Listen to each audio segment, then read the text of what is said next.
तालियां दोबारा से बजाइए, ये बहुत बड़ा पॉइंट है। गुमान सिंह आउट हुए हैं इनफैक्ट, और सुरेंद्र गिल जा रहे हैं रेड में। 32-16 से यूपी लीड में है और 2 मिनट का टाइम बाकी है। अब यहां तो पूर्वोत्तर रेलवे सोचेगी कि ऑल आउट बचाया जाए ताकि ज्यादा पॉइंट ना मिले। बोनस मिल गया, थम्स अप का इशारा हो गया।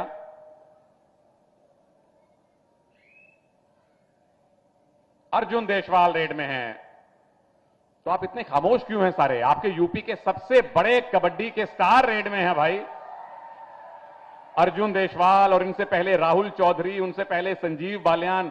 ये वो खिलाड़ी हैं, नितिन तोमर, जो उत्तर प्रदेश में कबड्डी खेले, उत्तर प्रदेश में पैदा हुए और भारत का प्रतिनिधित्व किया इन तमाम खिलाड़ियों ने। तो यूपी से जितने प्लेयर कबड्डी खेले हैं, जोरदार तालियां होनी चाहिए। यूपी योद्धास के लिए जोरदार तालियां होनी चाहिए। और यूपी योद्धास के सबसे बड़े स्टार में से एक इस समय रेड कर रहे हैं सुरेंद्र गिल। इनके लिए तालियां क्यों नहीं बजाएंगे आप?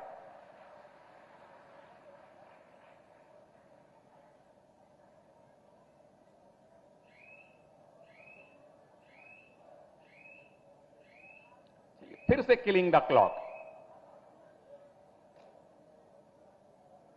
एक तरफ सुरेंद्र गिल हैं डिफेंस में, एक तरफ प्रवेश भैंसवाल हैं डिफेंस में, और रेड में है अर्जुन देशवाल। समय बचा है बड़ा थोड़ा, 2 मिनट से कम का, यानी 2 या 3 रेड्स अब इस मैच में और बाकी हैं।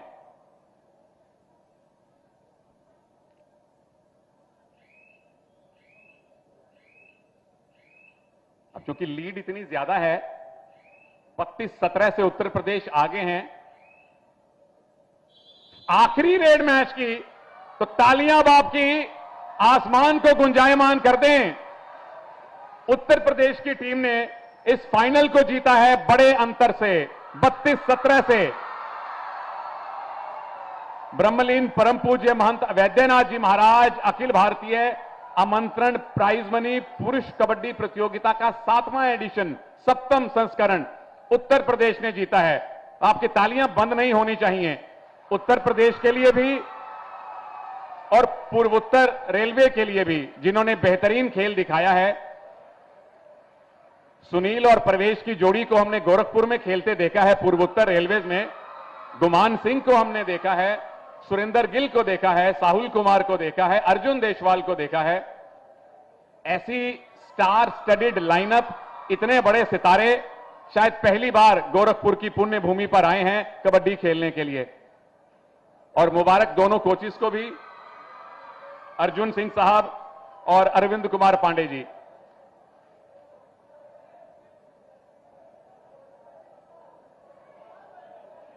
और अब मेरा विनम्र निवेदन है माननीय मुख्यमंत्री जी से कि तमाम उपस्थित कबड्डी खिलाड़ियों को, फैंस को आप अपना आशीर्वचन प्रदान करें। माननीय मुख्यमंत्री जी, जोरदार तालियों के साथ स्वागत। भारत माता की, भारत माता की, भारत माता की। ब्रह्मलीन महंत अवैद्यनाथ जी महाराज अखिल भारतीय प्राइज मनी पुरुष कबड्डी प्रतियोगिता के आज के इस फाइनल प्रतियोगिता में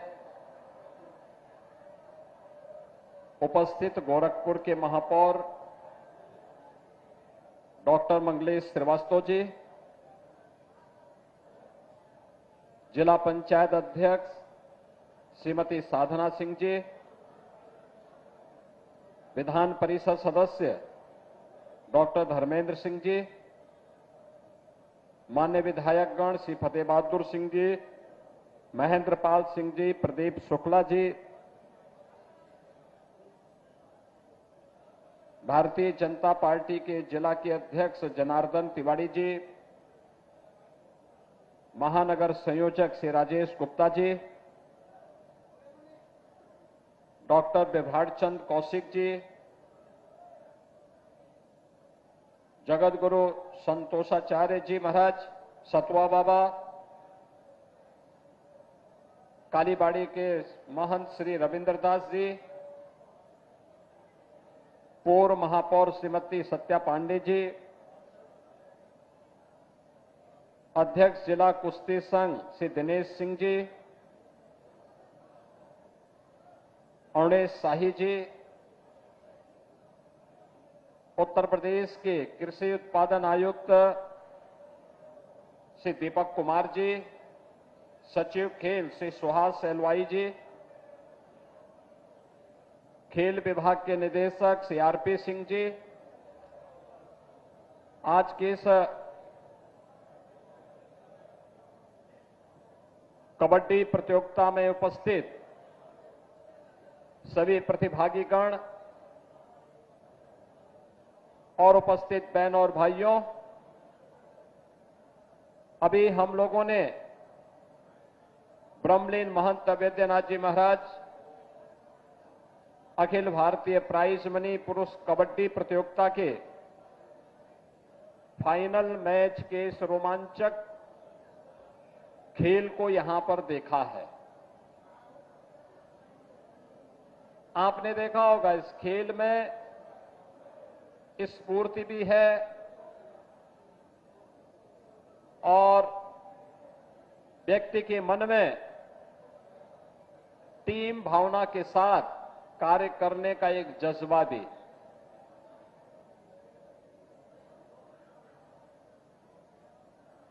खेल और खेल संस्कृति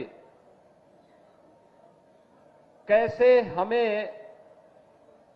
एक टीम वर्क के रूप में कार्य करने की प्रेरणा देता है, वह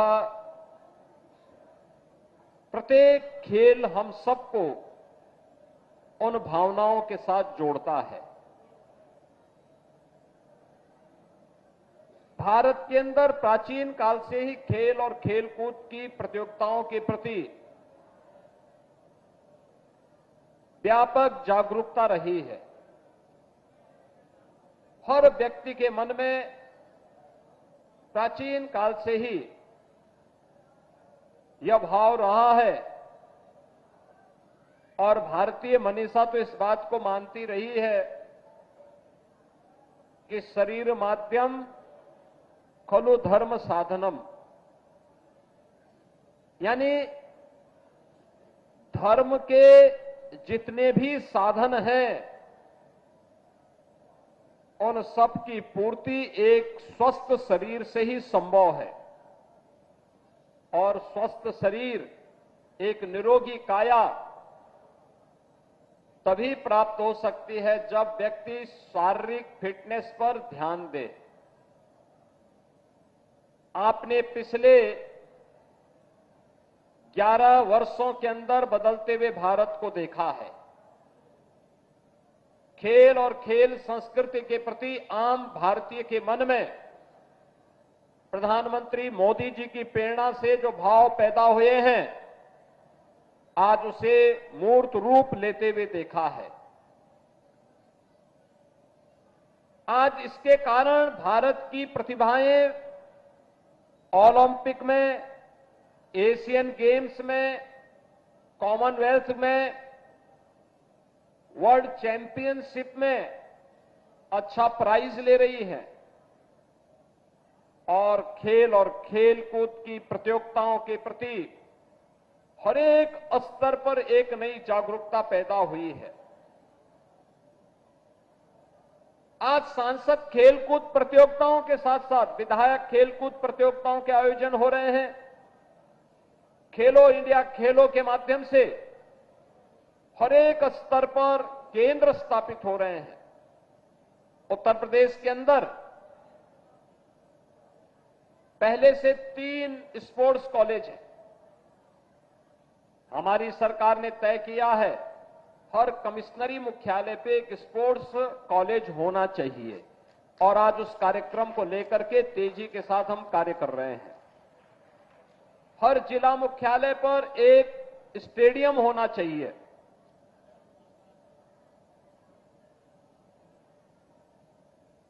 हर ब्लॉक लेवल पर एक मिनी स्टेडियम का निर्माण होना चाहिए और युद्ध स्तर पर इन कार्यक्रमों के साथ सरकार जुड़ी है, इनको लगातार इन सुविधाओं को बढ़ा रही है। गांव-गांव में खेल का मैदान हो, ओपन जिम का निर्माण हो, सरकार का जो पैसा वित्त आयोग के माध्यम से पंचायतों को जाता है, उसकी प्रायोरिटी में खेल का मैदान, ओपन जिम, खेलकूद की गतिविधियों को प्रोत्साहन करने का कार्यक्रम, ये उसकी प्राथमिकता का हिस्सा होता है। और उसी हिस्से के परिणाम स्वरूप आज प्रदेश के अंदर खेलकूद की गतिविधियां बड़ी तेजी के साथ प्रत्येक स्तर पर बढ़ती हुई दिखाई दी है। अब तो प्रदेश अपना स्पोर्ट्स विश्वविद्यालय का कार्यक्रम भी प्रारंभ कर चुका है और मुझे बताते हुए प्रसन्नता है कि उत्तर प्रदेश के अंदर मेरठ में हॉकी के जादूगर मेजर ध्यानचंद जी के नाम पर हम लोग एक स्पोर्ट्स यूनिवर्सिटी का निर्माण कार्य कर रहे हैं, जिसका पहला सत्र इस वर्ष से प्रारंभ भी हो गया है। इसमें जो भी निर्माण कार्य हो रहे हैं, स्टेडियम, इंडोर स्टेडियम, वहां विश्वविद्यालय के भवन का निर्माण, विश्वविद्यालय की अन्य बुनियादी सुविधाएं, इनमें जो स्टैंडर्ड रखा गया है ओलंपिक और एशियन गेम्स के, कॉमनवेल्थ गेम्स का जो स्टैंडर्ड होता है, उसको ध्यान में रख करके उसके अनुरूप सुविधाएं वहां विकसित की जा रही हैं। और आज आपने देखा होगा कि 2030 का कॉमनवेल्थ गेम्स भी भारत के अंदर, अहमदाबाद के अंदर आयोजित होने जा रहा है। यह इसकी तैयारी करने के लिए एक अवसर इस प्रकार की प्रतियोगिताएं हमें देती हैं। मुझे बताते हुए प्रसन्नता है कि पिछले लगातार 7 वर्ष से इस प्रतियोगिता का आयोजन यहां पर होता है और बड़ी संख्या में यहां पर एक टीमें भाग ले रही हैं। और इस बार मुझे प्रसन्नता है कि 12 टीमों के 168 खिलाड़ियों ने और 24 कोच और टीम के मैनेजर ने इस पूरी प्रतियोगिता में प्रतिभाग किया है, जिसमें राजस्थान, हरियाणा, कर्नाटक, आंध्र प्रदेश, गुजरात, विदर्भ, छत्तीसगढ़, मध्य प्रदेश, पूर्वोत्तर रेलवे, भारतीय सेना, जेडी एकेडमी और उत्तर प्रदेश की टीमें शामिल हैं। अभी आपने शानदार फाइनल का मैच पूर्वोत्तर रेलवे गोरखपुर और उत्तर प्रदेश की टीम में देखा है। उत्तर प्रदेश की टीम विजयी रही, पूर्वोत्तर रेलवे उप विजेता रही। मैं सबसे पहले दोनों टीमों को बधाई देता हूं और उन्नत प्रदर्शन करने वाले खिलाड़ियों का अभिनंदन करता हूं। उत्तर प्रदेश की टीम विजयी क्यों हो पाई? क्योंकि उत्तर प्रदेश में हम लोगों ने गारंटी दे दी है, जो भी खिलाड़ी ओलंपिक में, कॉमनवेल्थ या एशियन गेम्स में या वर्ल्ड चैंपियनशिप में देश के लिए मेडल लेकर के आएगा, हम लोग उसको सीधे सरकारी नौकरी उपलब्ध करवाएंगे। हमने डिप्टी एसपी के पद भी दिए हैं, हमने तहसीलदार के पद भी दिए हैं और अन्य महत्वपूर्ण स्थान हम लोगों ने अलग अलग विभागों में देश के अच्छे खिलाड़ियों को दिए हैं। और अभी हाल ही में आपने देखा होगा, हमारी सरकार ने यह भी निर्णय लिया है कि कोई खिलाड़ी किसी प्रतियोगिता में जाता है तो उस दौरान वह सर्विस का पार्ट माना जाएगा। उसकी छुट्टी नहीं, उसकी सर्विस का पार्ट हो गया, नहीं वह अपनी सरकारी ड्यूटी का निर्वहन कर रहा है जब वो देश के लिए खेल रहा है।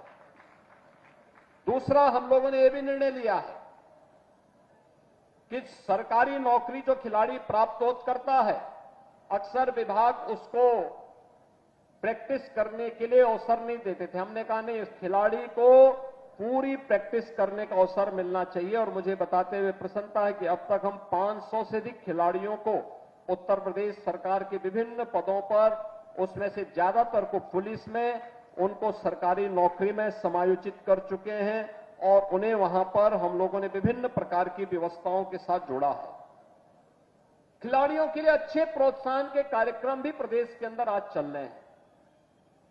यानी ओलंपिक में एकल गेम हो या टीम गेम, कॉमनवेल्थ एशियाड हो, एशियन गेम हो या फिर वर्ल्ड चैंपियनशिप के इस प्रत्येक गेम में खिलाड़ी, टीम, उनके प्रतिभाग करने, उनके मेडल पर भी पुरस्कार की राशि अलग अलग घोषित की गई है। ये सभी आयोजन खेलकूद की गतिविधियों के प्रति सामान्य नागरिक को जागरूक करने की दिशा में सरकार के द्वारा किए जाने वाले प्रयास का हिस्सा है और आज उसी का परिणाम है। जब ये प्रतियोगिताएं आगे बढ़ेंगी और मुझे बताते हुए प्रसन्नता है, आपने क्रिकेट लीग के बारे में तो सुना होगा, अब तो कबड्डी लीग भी हो रहे हैं और इतने लोकप्रिय हो रहे हैं, बहुत लोकप्रिय। इसमें देखा गया कि इतना लोकप्रिय खेलों में से लोगों ने कबड्डी को माना है और वो सचमुच एक अभिनंदनीय प्रयास है। पूरी टीम खेलती है, खेलकूद के कार्यक्रम के साथ जुड़ती है, क्योंकि कबड्डी अपने आप में एक ऐसा खेल है जिसमें हर खिलाड़ी के प्रति आप देखते होंगे कि उनकी हर रेड, हर टैकल और हर बोनस पॉइंट केवल एक खेल नहीं होता है, बल्कि नए भारत की ऊर्जा का वह प्रतीक होता है। यानी हमारी ऊर्जा का, उस खिलाड़ी की ऊर्जा का मतलब देश की जिस टीम का प्रतिनिधित्व कर रहा होता है, उस टीम का, उसकी ऊर्जा का प्रतीक होता है। हर खेल हमारे युवाओं की स्फूर्ति, उनके अटेंशन को और उसके त्वरित निर्णय लेने की क्षमता और उसके आत्मविश्वास को भी विकसित करती है। खेल सिखाता है कि सफलता सामूहिक प्रयास से मिलती है। खिलाड़ियों में सहयोग, अनुशासन और जिम्मेदारी का भाव स्वाभाविक रूप से विकसित होता है और इसी के लिए आदरणीय प्रधानमंत्री जी ने देश के हर नौजवान से अपेक्षा की वह किसी न किसी खेल के साथ जुड़े, किसी न किसी खेल के साथ जुड़े, क्योंकि खेलोगे तो खिलोगे, अपने लिए भी, समाज के लिए भी और देश के लिए भी। मैं एक बार फिर से अभी इस प्रतिष्ठित प्रतियोगिता में फाइनल मैच जीतने वाली टीम को बधाई देता हूं। उप विजेता टीम को भी मैं हृदय से उनका अभिनंदन करता हूं। खेल का अच्छा प्रदर्शन उन्होंने किया, लेकिन और अच्छे प्रयास के साथ हम आगे बढ़ेंगे तो बेहतर परिणाम आएंगे। आप सभी को मैं एक बार फिर से बधाई देते हुए पूज्य महंत वैद्यनाथ जी महाराज की स्मृति को नमन करते हुए आप सभी के प्रति अपनी शुभकामनाएं देता हूं। धन्यवाद। जय हिंद। बहुत बहुत धन्यवाद मुख्यमंत्री साहब, आपके इन आशीर्वचनों के लिए और खेल और कबड्डी के महत्व को जो आपने बताया है। बहुत मुख्यमंत्री योगी आदित्यनाथ को आप सुन रहे थे, किस तरीके से खिलाड़ियों को लेकर उन्होंने ये भी कहा है कि जो सर्विस में हैं और उस दौरान खेल को लेकर तैयारी कर रहे हैं, उनकी वो ड्यूटी भी उसमें काउंट होगी। तमाम बातों का जिक्र आज मुख्यमंत्री योगी आदित्यनाथ ने खिलाड़ियों को लेकर किया है।